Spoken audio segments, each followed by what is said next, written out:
నీతిమంతులు, లేకపోతే దేవునికి ఇష్టలుగా జీవించేవారు, లేకపోతే మంచివారిగా జీవిస్తూ దేవుని వెంబడించే వారికి లోకంలో కష్టాలు వస్తాయా? చక్కటి వాయిద్యాలతో, చక్కటి నాట్యాలతో, చక్కటి ఆహార పదార్థాలతో, చక్కటి ద్రాక్షారసంతో చాలా సంతోషంగా ఉండేటువంటి ఈ యొక్క వ్యక్తి ఏం చేస్తున్నాడు అంటే ఉపవాసం అంటాం. కానీ జీవితంలో ఆయన ఒక భయంకరమైనటువంటి శోధనలో అది ఏమీ విడిచిపెట్టలేదు.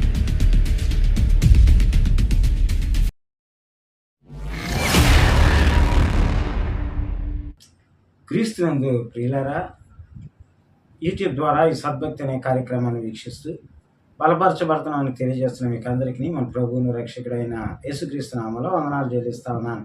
మీరందరూ బాగున్నారని తలస్తూ ఉన్నాను. మరి మీరు ఇస్తున్న సహకారాన్ని బట్టి మీకు ప్రత్యేకంగా వందనాలు చెల్లిస్తూ ఉన్నాను. ప్రియులారా, ఒక నూతన అంశాన్ని మనము ధ్యానం చేసుకుందాం.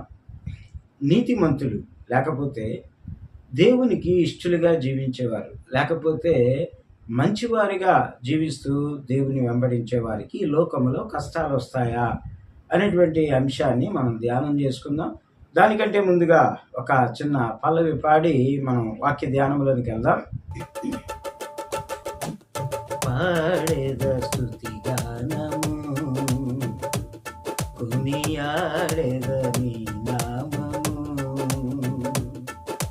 పాడేద స్తుతి గానము, కొనియాడేద నీ నామము, నీవేనా ప్రేమనురాగం, క్షణమైనా విడువని స్నేహం, అతి శ్రేష్ఠుడనా యేసయ్యా, నీవేనా ప్రేమనురాగం, క్షణమైనా విడువని స్నేహం, అతి శ్రేష్ఠుడనా యేసయ్యా,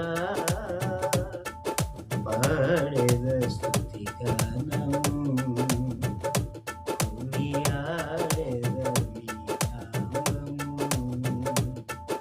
పాడేద స్తుతి గానము, కొనియాడేద నీ నామము.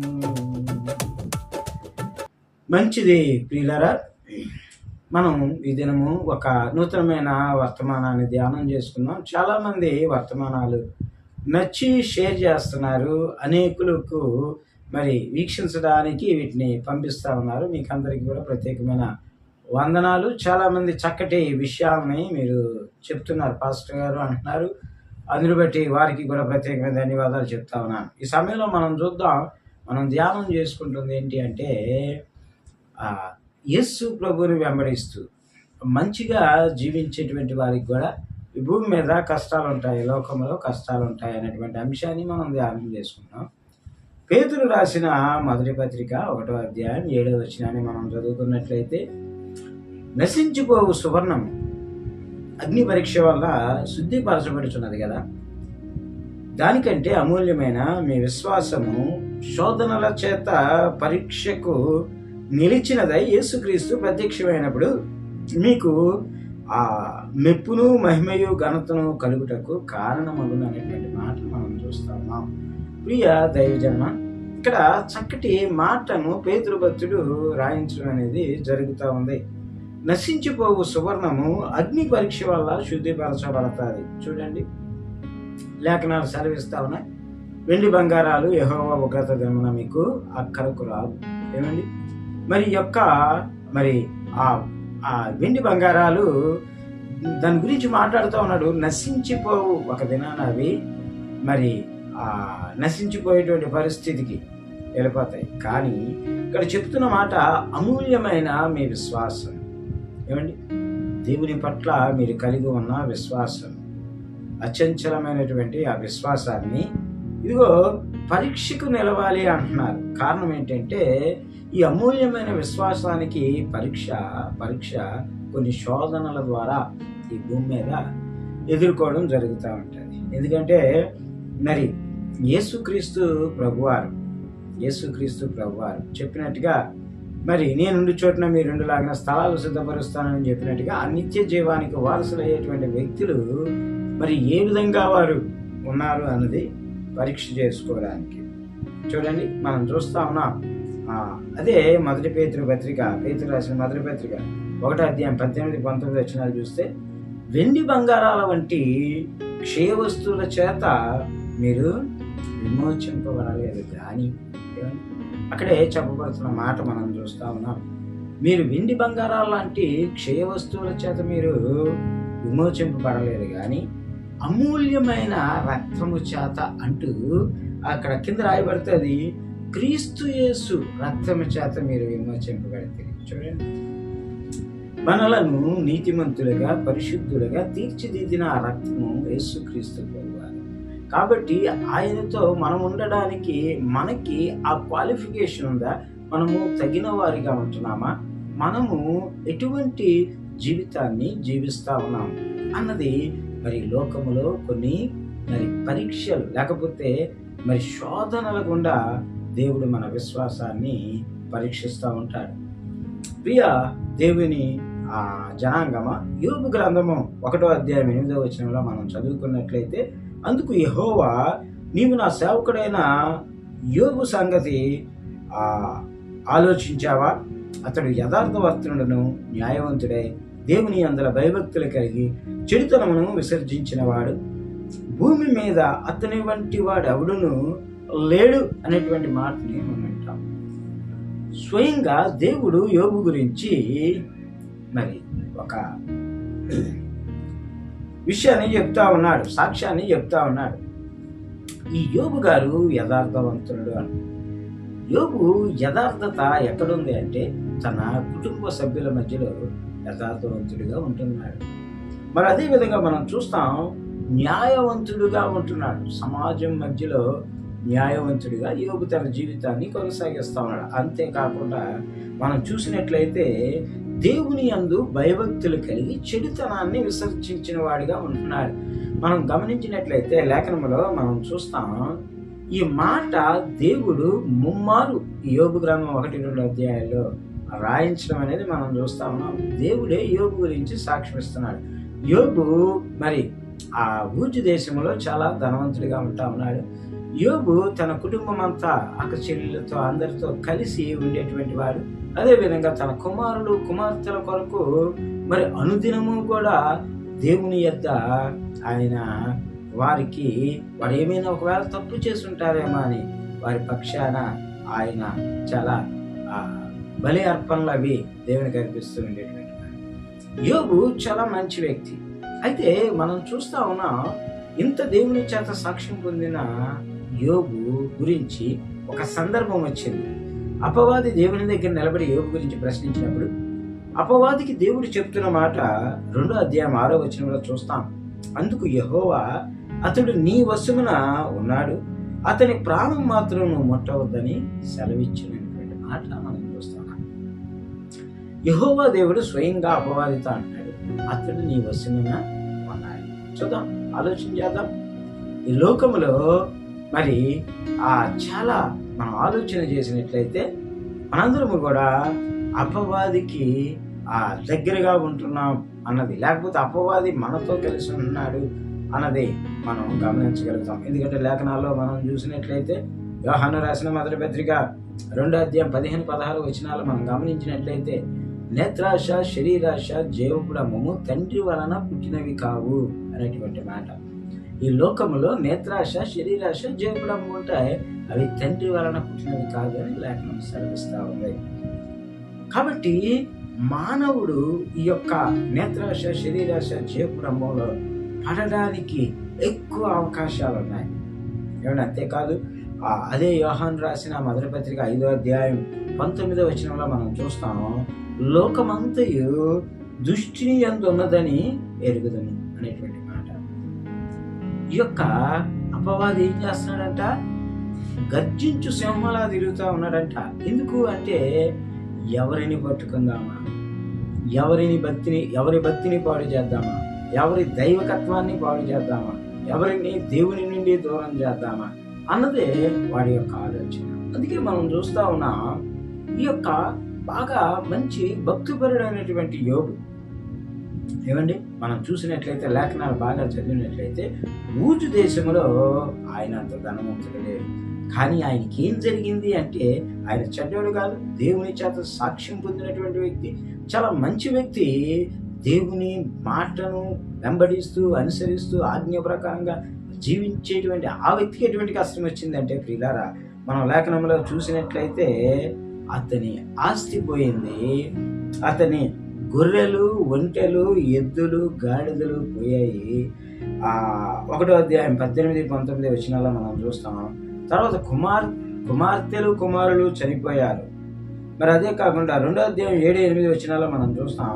అరికాలు మొదలుకొని నడినెత్తి వరకు బాధగల కృపలతో యోబును ముత్తెను అనేటువంటి మాటని మనం చూస్తాం.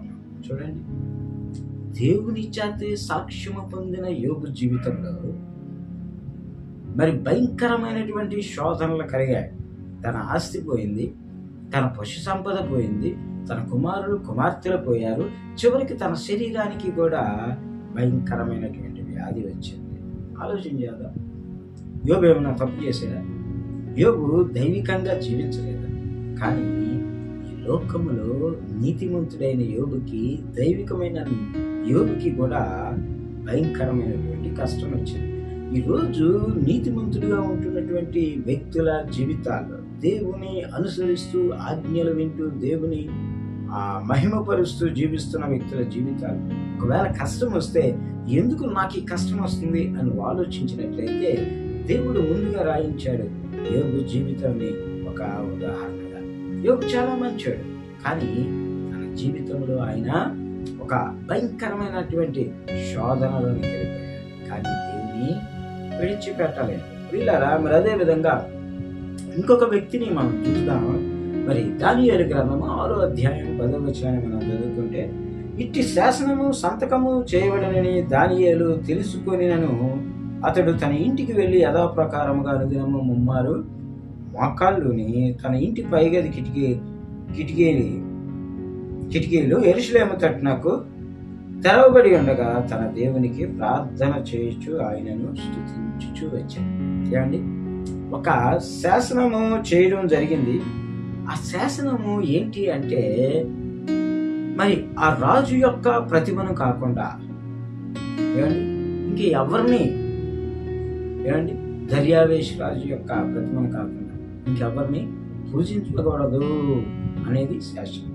అయితే ఈ దానియేలు ఏం చేస్తున్నాడంటే, తన యథాప్రకారం ప్రతిదినము చేసేటువంటి పద్ధతిలోనే ఇంటికి వెళ్ళాడు. ముమ్మారు ప్రార్థన చేసే అలవాటు కలిగిన దానియేలు మరి యథాప్రకారంగా తన కిటికీలో యెరూషలేము తట్టు తెరిచి ముమ్మారు ప్రార్థన చేస్తున్నప్పుడు ఆ దానియేలు ఆ చేస్తున్న పనిని కొంతమంది వెళ్ళి రాజునికి చెప్పారు. అయ్యా, నువ్వు శాసనం చేసిన తర్వాత కూడా దానియేలు ఈ విధంగా చేస్తున్నారు. చూడండి, దానియేలు జీవితాన్ని మనం గమనిస్తే దానియేలు 1వ అధ్యాయం 8వ వచనంలో మనం చూస్తాం. రాజు భుజించు భోజనమును పానమును చేయు ద్రాక్షారసమును పుచ్చుకొని తన్ను అపవిత్రపరుచుకొనకూడదని దానియేలు ఉద్దేశించి, ఏమండి, దానియేలు ఒక మంచి కమిట్మెంట్ తీసుకున్నాడు. దానియేలు మరి ఈ బబులోను రాజు యొక్క ఆహార పదార్థాలని ముట్టుకోకూడదు, ఆ ద్రాక్షారసాన్ని ముట్టుకోకూడదు, కేవలం శాకాహారమే భుజించాలి అని ఉద్దేశపడ్డాడు. అలాగే షడ్రకు, మెషకు, అబేద్నెగోను కూడా మరి అదే విధంగా ఒక నిర్ణయాన్ని తీసుకున్నారు.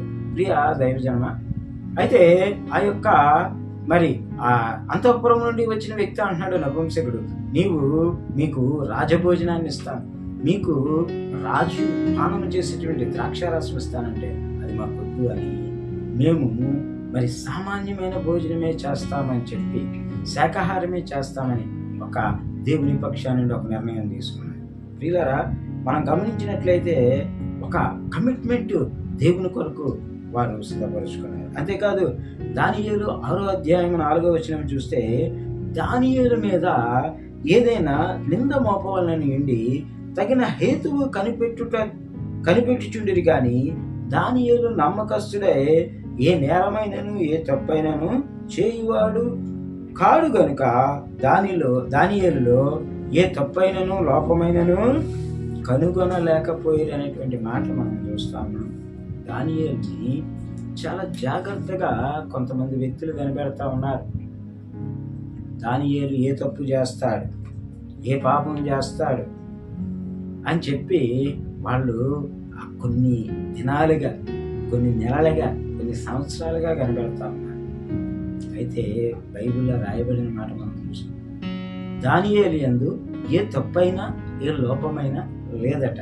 ఎందుకంటే దానియేలు దేవుని సంబంధి, దేవునికి మహిమ తేవాలనే కానీ దేవునికి మరి ఆ చెడ్డ పేరు తేకూడదు అనేది దానియేలు ఉద్దేశం. చూసారా? అయితే రాజు ఏం చేశాడంటే శాసనం చేశాడు. ఏమంటే మరి మనం చూస్తే దర్యావేషు రాజు, నన్ను నా ప్రతిమను మొక్కని వారికి, నా ప్రతిమను ఆరాధించిన వారికి మరి సింహాల బోనుగా వేస్తాను. సరే, అటువంటి మరి దానియేలు తన దేవునికి తప్ప ఈ యొక్క దర్యావేషు విగ్రహానికి నమస్కరించకపోవడం వల్ల ఆయన ఏం చేశారంటే, అదే 6వ అధ్యాయం 16 వచనంలో మనం చూస్తాం, అంతటా రాజు ఆజ్ఞయగా బంట్రోతులు దానియేలును పట్టుకుని పోయి సింహపు గుహలో పడవేసి. ఏండి ఇక్కడ మనం చూస్తా ఉన్నాం దానియేలు, ఎందుకంటే రాజు చేసిన శాసనాన్ని, మరి రాజు సంతకం పెట్టి బయటికి విడుదల చేసిన శాసనాన్ని చివరికి రాజు కూడా దాన్ని మార్చలేడు. కాబట్టి యథాప్రకారంగా దానియేలుకు శిక్ష పడింది. కాబట్టి మరి ఆ రాజాజ్ఞ ప్రకారం దానియేలు సింహపురంలో వేశారు. వీళ్ళారా మనం చూసినట్లయితే అక్కడ దానియేలుని మరి ఆ యొక్క రాజు ఒక మాట అంటూ పంపిస్తున్నాడు, దానియేలు నీ దేవుడు నిన్ను కాపాడుతాడు దానియేలు అని చెప్తున్నాడు. చూడండి ఆ రాజుకి ఎంత నమ్మకం ఉందో. ఏమండి, చాలా వరకు మరి తప్పించాలని ప్రయత్నం చేశాడు కానీ అది కుదరలేదు. కాబట్టి దానియేలు అంటున్నాడు, నీ దేవుడు నిన్ను విడుదల చేసి తప్పిస్తాడు, ఆ సింహముల వల్ల నీకు ప్రమాదం రాదని చెప్తున్నాడు. ప్రియ దైవజనమ, అదే 6వ అధ్యాయం 18వ వచనాన్ని మనం చూసినట్లయితే ఈ దర్యావేషు రాజు ఏం చేస్తున్నాడంటే తన నగరకు వెళ్ళాడు. నగరకు వెళ్ళి ఆ రాత్రంతా ఉపవాసం ఉండి మరి ఆ నాట్య వాయిద్యాలను జరగనివ్వలేదు. అతనికి నిద్ర పట్టకపోయాను. తెల్లవారుజామున రాజు వేగిరమే లేచి సింహముల గుహ దగ్గరకు త్వరపడిపోయాను.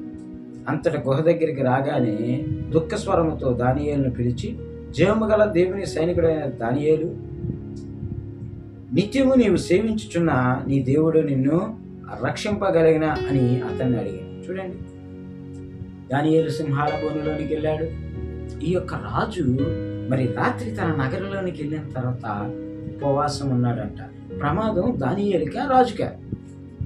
కానీ దర్యావేషు రాజు రాత్రంతా ఉపవాసం నుండి మరి నాట్య వాయిద్యాలు, ఏమండి రాజుగారు మరి తన తాలూకా దీంట్లో ఉన్నప్పుడు మరి చక్కటి మరి వాయిద్యాలతో, చక్కటి నాట్యాలతో, చక్కటి ఆహార పదార్థాలతో, చక్కటి ద్రాక్షారసంతో చాలా సంతోషంగా ఉండేటువంటి ఈ యొక్క వ్యక్తి ఏం చేస్తున్నాడు అంటే మరి ఉపవాసం అంటా ఉన్నాడు. వాటన్నిటినీ పక్కన పెట్టాడు. అంతేకాదు సుమా, మరి తెల్లవారి ఎంత తొందరగా దానియేలు దగ్గరికి వెళ్దామా, దానియేలు తాలూకా పరిస్థితి ఏంటి తెలుసుకుందామా అని ఉంటా ఉన్నాడు. చూడండి, ఇక్కడ బైబిల్లో లేఖనాల్లో మనం చూస్తాం, దానియేలు సింహాల బోనులో ఉన్నప్పుడు దానియేలు ప్రార్థన చేసినట్టుగా మనకు కనబడదు. కారణం ఏంటంటే దానియేలు ఆ సింహాలను చూస్తున్నాడు, ఆ సింహాలు దానియేలుని చూస్తున్నాయి. ఆ సింహాలు ఇదిగో ఇదేంటి, ఇదొక రకమైన సింహంలాగా ఉందని అవి దానియేలు చూస్తుంటే దానియేలు వాటి వైపు చూస్తాడు. కానీ రాజుకైతే రాత్రి ఎంత పట్టకుండా తెల్లవారే వచ్చి అడుగుతున్నాడు. అక్కడ మనం పదం వింటా ఉన్నాం, దుఃఖ స్వరముతో దానియేలు అని పిలుస్తా ఉన్నాడు. ఎందుకంటే రాజుకు ఒక భయం ఉండిపోయింది. అయ్యో రాత్రి అంతా దానియేలు పరిస్థితి ఏంటో అని ఆయన దుఃఖపడ్డాడు, కానీ దానియేలు దుఃఖపడ్డాడు. అయితే రాజు అంటున్నాడు, దానియేలు జీవము గల దేవుని సేవకుడు అయిన దానియేలు, నీ దేవుడు నిన్ను రక్షించనా అంటున్నాడు కదా. వెంటనే దానియేలు అంటున్నాడు కదా, రాజా చిరంజీవి గారు, నా దేవుడు నా యందు ఏ దోషము చూడలేదు కాబట్టి ఆయన నన్ను సజీవ లెక్కలో ఉంచారు అని చెప్పగానే చూడండి, ఆ దర్యావేషు రాజుకి ఎంతో సంతోషమయ్యి అదే దానియేలు గ్రంథం 6:26 చూస్తాం. నా రాజ్యములోని సకల ప్రభుత్వముల యందు నివాసులు దానియేలు యొక్క దేవునికి భయపడుచు ఆయన సముఖమున వణుకుచు ఉండవలెను. ఆయనే జీవము గల దేవుడు, ఆయనే యుగయుగములు ఉండువాడు. ఆయన రాజ్యము నాశనము కానేరదు, ఆయన ఆధిపత్యము తుదమట్టుకు ఉండును అని చెప్పి దేవుడు ఏం చేశాడు ప్రియులారా? దానియేలు యొక్క దేవుణ్ణే ఆయన యొక్క సకల రాజ్యాల ప్రజలకు మరి ఆ పరిచయం చేస్తూ ఆ దేవుడే మన అందరి దేవుడు అని చెప్తూ మరి తాకీదులు రాసి పంపించాడు. ఇదిగో దానియేలు ఎంత మంచిగా ఉన్నా ఒక భయంకరమైన కష్టం వచ్చింది, సింహాల బోనులోనికి వెళ్ళేటువంటి కష్టం. కానీ దేవుడు ఏం చేశాడు అంటే దానియేలుని కాపాడాడు. ఆ శోధనలో దానియేలును కాపాడాడు. ప్రియ దైవజన, మంచిగా ఉండే వ్యక్తి, దేవుణ్ణి వెంబడించే వ్యక్తి, నీతిగా బ్రతికే వ్యక్తికి కూడా ఈ లోకంలో మరి భయంకరమైనటువంటి శోధనలు వస్తాయి. ఆ శోధనలో నిలబడాలి. ఎందుకంటే ఆ శోధన నీకు పరీక్ష, నీ అమూల్యమైన విశ్వాసానికి అది పరీక్ష. కాబట్టి అట్టి కృప ఇదిగో దేవుడు మనందరికీ అనుగ్రహించునుగాక. ఏ దైవజనమ, నువ్వెంత మంచిగా ఉన్నా, నువ్వెంత దైవికంగా ఉన్నా, నువ్వెంత దేవుని ఆజ్ఞ ప్రకారంగా జీవిస్తా ఉన్నా ఈ భూమి మీద, అందుకే యేసు ప్రభు వారు అన్నారు, లోకంలో నీకు శ్రమ. కాబట్టి కాకపోతే నీ శ్రమలో తోడుగా ఉండేటువంటి ఆయన చెప్పాడు కదా, శోధనలో నేను మీకు తోడుగా ఉంటాను. కాబట్టి అట్టి కృప దేవుడు మనందరికీ అనుగ్రహించును గాక. ఈ వర్తమానాన్ని వింటూ మరి వర్తమానాన్ని అనేకులకు పంపుతూ ఈ వర్తమానము ద్వారా బలపడుతున్నామని ఫోన్లు చేస్తున్నాం. మీకు అందరికీ ప్రత్యేకమైన వందనాలు చెల్లిస్తాను. ప్రార్థనతో ఈ యొక్క వర్తమానాన్ని ముగించుకున్నాం. మహాపరిశుద్ధుడా, మిక్కిలి ప్రేమించిన ఘనమైన తండ్రి, నీ బంగారు పాదాలు వందనాలు. నిజమే తండ్రి, లోకములో నీతిమంతులుగా ఉన్నవారు, లోకములో ప్రభువాని నీ ఆజ్ఞ ప్రకారంగా జీవించేవారు, లోకములో నిన్ను వెంబడించేటువంటి వారికి కూడా లోకంలో నీ కష్టాలు ఉంటాయని, అనేకమైనటువంటి శోధనలు వస్తాయని, ఆ శోధనలో ఆ విశ్వాసాన్ని ప్రభువాను పరీక్షిస్తావని, ఆ విశ్వాసాన్ని ప్రభువానైనా తను పరీక్షించి గొప్ప దీవెన అనుగ్రహిస్తావని మేము చూస్తా ఉన్నాం. ఇదిగో యోబుకు వచ్చిన కష్టము ప్రభువానైనా తండ్రి, యోబు నిలబడినప్పుడు 2 అంతల ఆశీర్వాదం 42వ అధ్యాయంలో ఇచ్చినట్టుగా చూస్తాము. దానియేలుకు వచ్చిన కష్టంలో దానియేలు విశ్వాసంతో నిలబడినప్పుడు ఆ యొక్క మరి దర్యావేషు రాజ్యాలన్నింటినీ మార్చి శాసనం పంపించేట్టుగా మేము చూస్తాము. ఆ జీవితాల్లో కూడా వచ్చే శోధనల్లో, కష్టాల్లో, దుఃఖంలో, సమస్యల్లో మేము నీ కొరకు నిలబడేవారు, మా విశ్వాసాన్ని కాపాడుకునేవారు. అందరి నుంచి సహాయం చేయండి. వర్తమానాలు వింటున్న ప్రతి బిడ్డని బలపరచండి, సహాయం చేయండి తండ్రి. అనేకులు షేర్ చేస్తున్న వాళ్ళని మీరు బలపరచండి, సహాయం చేయండి. ముఖ్యంగా ప్రభువా, ఈ వర్తమానాలు వింటూ మా గృహాల్లో గొప్ప ఆశీర్వాదకరంగా వర్తమానాలు ఉంటున్నాయని సాక్ష్యాలు చెప్తున్న బిడ్డను మీరు ఆశీర్వదించండి, దీవించండి. మీరు చేస్తున్న ప్రతి కార్యాలు బట్టి మీకు ముందుగా స్తుతులు చెల్లిస్తూ, ఇదిగో ప్రభువా, అనేకమైనటువంటి ప్రభువానైనా తండ్రి మరి ఆ వాగ్దానాలు మా జీవితాల్లో నెరవేరుస్తూ ముందుకు నడిపిస్తుంది. ఈ కృపను బట్టి నేను కొనియాడు. ఆ త్వరలో రాని నజరేయుడైన యేసు శక్తి కలిగిన నామములో ప్రార్థన అడిగి వేడుకుంటున్నాం పరమ తండ్రి, ఆమేన్. మన తండ్రి అయిన దేవుని యొక్క ప్రేమ, కుమారుడైన యేసు క్రీస్తు వారి కృప, పరిశుద్ధాత్మ నిత్య సహవాసం సన్నిధి మనకును సర్వలోక పరిశుద్ధులకు సదాకాలము తోడేయండి నడిపించిన గాక, ఆమేన్. ప్రియులారా, ఈ వర్తమానాలు మీ ఆధ్యాత్మిక జీవితాలకు ఆశీర్వాదకరంగా ఉన్నట్లయితే అనేకులకు షేర్ చేయడం మరొకండి, అనేకుల్ని ఎంకరేజ్ చేయండి. చక్కటి దైవికమైనటువంటి బిబ్లికల్ మరి ఈ యొక్క వాక్య ధ్యానం, సద్భక్తి అనేటువంటి ఈ కార్యక్రమం ద్వారా అనేకులు వారు వ్యక్తిగతంగా మరి కుటుంబ పరంగా సమాజపరంగా ఆశీర్వదించబడ్డానికి మీరు సహాయం చేసి ఎంకరేజ్ చేయాల్సిందిగా మనం చేస్తాం.